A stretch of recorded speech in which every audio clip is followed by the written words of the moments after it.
매주 월요일 코너입니다. 종교 넘어 아하. 종교의 우를 넘어 이웃 종교에게 배우고 종교 본연의 역할에 대해 함께 고민해보는 시간인데요. 지난 24일 러시아가 우크라이나를 전격 침공했습니다. 오늘로써 침공 5일째를 맞고 있고 두 나라 모두 수많은 사상자가 나오고 있는데요. 러시아는 침공 이후로 자국의 안보 위협을 말하고 있죠. 과연 이것이 타당한 이유라고 볼 수 있을까요? 러시아가 진정 원하는 것은 무엇이고 앞으로 세계 정세는 어떻게 흘러갈까요? 러시아 전문가 서울대 통일평화연구원 이문영 교수님과 이에 대한 이야기 나눠보도록 하겠습니다. 교수님 나와 계시죠? 네, 안녕하세요. 이문영입니다. 예, 반갑습니다. 자, 지난 24일 러시아가 우크라이나를 전격 침공했습니다. 러시아는 침공 사유로 자국의 안보 위협을 말하고 있는데요. 이게 과연 설득력이 있는 이야기인가 좀 의문이 들기도 합니다. 교수님은 어떻게 보고 계신가요? 네, 이번 러시아 우크라이나 침공의 이제 가장 중요한 목적은 우크라이나의 나토 가입을 막기 위해서입니다. 잘 아시겠지만 이제 나토는 미국이랑 유럽 간의 집단 안보 기구라고 할 수 있는데 사실 이게 1949년에 처음 만들어질 때 취지 자체가 당시 소련에 이제 대항하기 위한 거였거든요. 근데 소련이 해체되고 나서 그 소련의 우방국이었던 뭐 헝가리, 폴란드, 체코, 루마니아가 다 그 나토에 가입을 하게 됐고요. 네. 근데 사실 1990년에 이제 독일이 통일하려고 할 때 그 소련의 협조가 필수적이었고 그래서 그때 미국의 제임스 베이커 장관이 약속을 하나 했어요. 그게 이제 나토가 독일에서부터 동쪽으로, 그러니까 러시아 쪽으로는 1인치도 이동하지 않겠다. 근데 사실 말씀드린 것처럼 이제 그 약속은 지켜지지 않은 거고, 그래서 그동안 러시아가 여기에 대해서 이제 지속적으로 불만이나 분노를 표출을 해왔어요. 근데 지금 어떤 상황이냐면, 그러니까 그 나토하고 러시아 사이에 지금 우크라이나가 있는 건데요. 만약에 이제 우크라이나까지 나토에 가입을 하게 되면 러시아하고 나토가 바로 국경을 접하게 되는 거고, 예. 러시아 입장에서는 이것은 러시아 안보에 절대 용납할 수 없는 위협이다, 라고 주장을 하면서 전쟁을 침공을 하게 된 것이죠. 그러니까 표면적으로 볼 때는 나토가 크게 이제 위협이 되지는 않는 것 같았는데 이제 러시아 입장에서 봤을 때는 이제 긴 그 안목에서 봤을 때 약속을 어긴 그런 부분까지도 그 서운하게 계속 생각을 했었겠군요. 근데 이제 그게 단순히 서운한 어떤 감정적인 차원이 아니고요. 실제 나토에 가입을 하게 되면, 그러니까 예를 들면 이제 그 루마니아와 불가리아도 나토에 가입을 했는데요. 그렇게 되면 그 가입국에 어떤 군사기지 이런 것들이 오게 됩니다. 실제로 루마니아하고 불가리아에 나토 가입한 후에 미국의 뭐 해군기지나 네. 미사일기지나 공군기지 같은 것들이 건설이 되고 또는 이제 건설 중이고 이런 상황이거든요. 네. 그렇기 때문에 이제 그게 실질적으로 안보에 좀 위협이 되는 거는 사실인 것이죠. 그렇군요. 이런 전쟁을 일으킨 이제 러시아의 입장에서 보는 그런 노력들이 부족하다 그렇죠. 보니까 네. 예, 그런 부분들까지는 많이들 모르고 계신 것 같습니다. 네. 자, 그럼에도 불구하고 이제 우크라이나와 러시아는 굉장히 가까운 나라로 알고 있습니다. 그러니까 푸틴 대통령도 이제 역사적으로 문화적으로 우크라이나를 한민족으로 생각한다 이런 그 발언도 했던 것으로 기억이 나는데 이 두 나라의 관계는 매우 가깝죠. 네, 그러니까 사실 그 푸틴이 침공하기 직전에 대국민 연설을 했어요. 그러니까 한밤중에 거의 1시간 가까이 연설했는데 그 내용이 주로 역사에 대한 거였고요. 제일 중요한 포인트는 그러니까 러시아에게 있어서 우크라이나는 단순한 이웃 나라가 아니고 피를 나눈 형제 국가라는 거였거든요. 근데 이제 푸틴이 이렇게 주장하는 이제 근거가 뭐냐면 사실 우크라이나하고 러시아는 같은 동슬라브족에 속하고요. 그다음에 러시아의 그 고대 국가 명칭이 키예프-루스예요. 그러니까 아시다시피 키예프는 우크라이나의 수도잖아요. 네. 그러니까 러시아하고 우크라이나는 고대사를 공유를 합니다.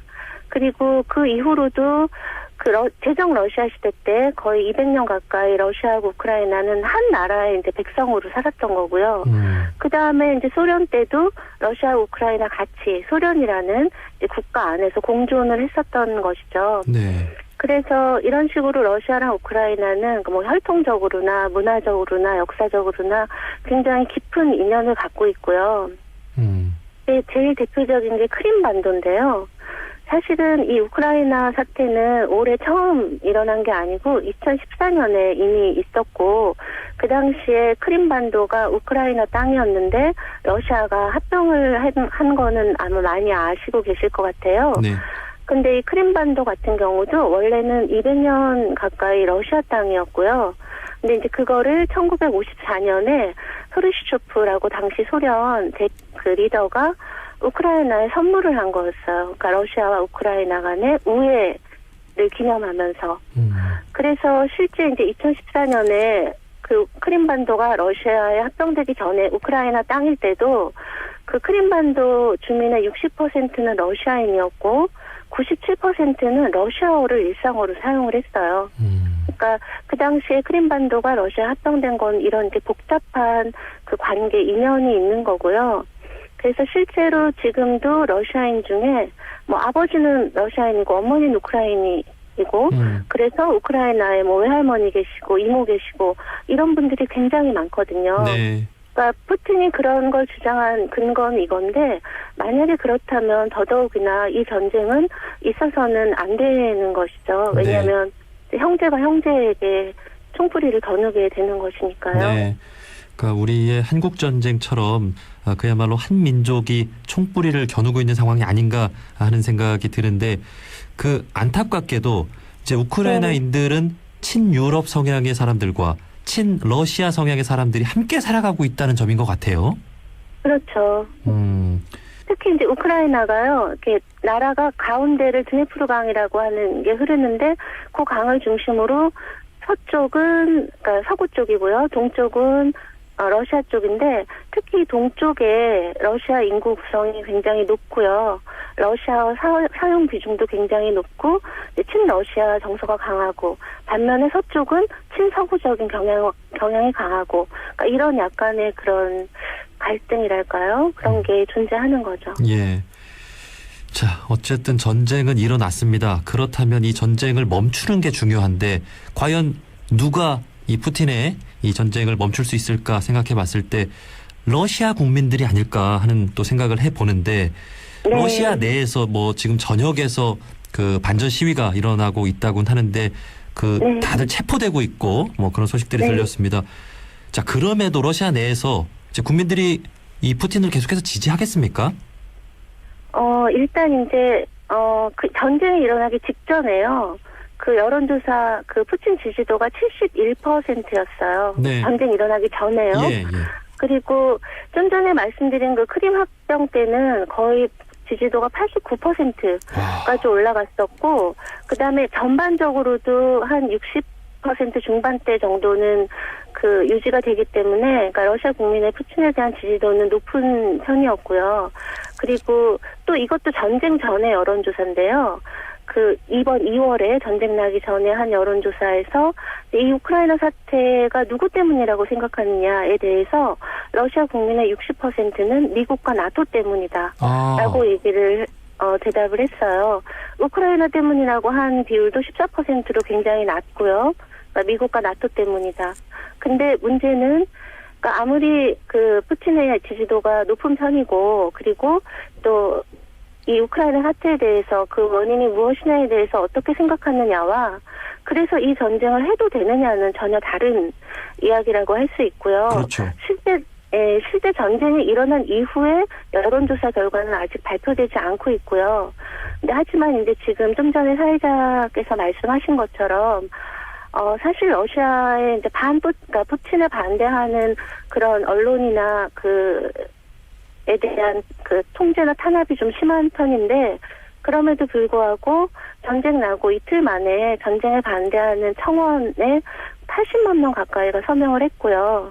그리고 지금 러시아 내에 중요한 지식인이라든가 언론인이라든가 작가라든가 연예인들 그러니까 이런 많은 분들이 전쟁에 반대하는 성명을 단체나 개인 이름으로 계속 내고 있고요. 네.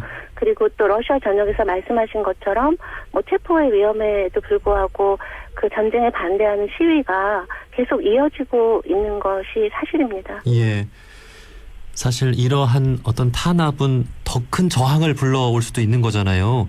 그렇죠. 우리나라 역사에서도 알 수 있습니다만, 그리고 이제 러시아라는 그 국가가 훌륭한 철학자분들도 많았고, 네. 그분들의 영향으로 당연히 러시아인들도 평화를 사랑하는 사람들이겠죠. 네, 당연하죠. 예. 그렇다면 이 푸틴의 어떤 전쟁 결정에 대해서 우리 시민들 말고는 어떻게 좀 견제할 만한 세력이 전혀 없나요? 이제 그게 좀 문제인데요. 그러니까 사실 푸틴이 지금 20년 넘게 집권을 하고 이제 여러 가지 좀 반민주적인 어떤 그런 경우도 많았음에도 불구하고, 그러니까 반 푸틴을 상징하는 인물은 사실 나발니라고 하는 사람이 있는데요. 네, 아마 들어보셨겠지만 2020년에 그 사람이 이제 독사를 당할 뻔했고 간신히 이제 살아났는데 지금 감옥에 있거든요. 예, 그리고 말씀드린 것처럼 그런 체제 비판적인 세력에 대한 러시아 정부의 그 통제나 그런 탄압 같은 수위가 좀 높은 편이에요. 그렇기 때문에 러시아 내에서도 푸틴에 반대하는 어떤 목소리들이 많이 있지만 그것이 어떤 하나의 뚜렷한 세력으로 조직화되거나 어떤 구심점이 될 만한 상징적인 인물이, 그러니까 나발니 외에 지금 있다고 좀 안타깝지만 그렇게 볼 수는 없을 것 같습니다. 네. 자, 전쟁이 일어났고 러시아의 아들들이 이제 죽음을 맞이하고 있고 크게 다치고 있잖아요. 그런 상황에서 국민들의 지지가 계속해서 높을 수는 없을 것 같습니다. 네. 앞으로 이제 러시아가 원하는 것, 이제 다시 말하면 이제 푸틴이 원하는 것이겠죠. 어떤 네네. 거라고 보십니까? 아까 이제 말씀드린 것처럼 이번 전쟁의 최종 목표는 우크라이나가 나토에 가입하지 않는 걸 막는 것이고요. 그래서 이미 지금 현재 이제 협상에 대해서 얘기가 나오는데 그럴 때 나오는 게 이제 우크라이나 중립화 이런 얘기들이 러시아의 요구인데요. 그런 얘기들이 나오거든요. 그러니까 푸틴의 최종 목표는 우크라이나가 완전히 친서고 반 러시아로 포지션을 갖지 않게 하는 것이지만 사실 이제 푸틴의 가장 기본적인 그 정치적인 목표랄까요? 정치적 야심은 예전 그 소련 시절의 어떤 그런 패권이라든가 영향력이라든가 위상을 회복하는 것이라고 할 수 있고요.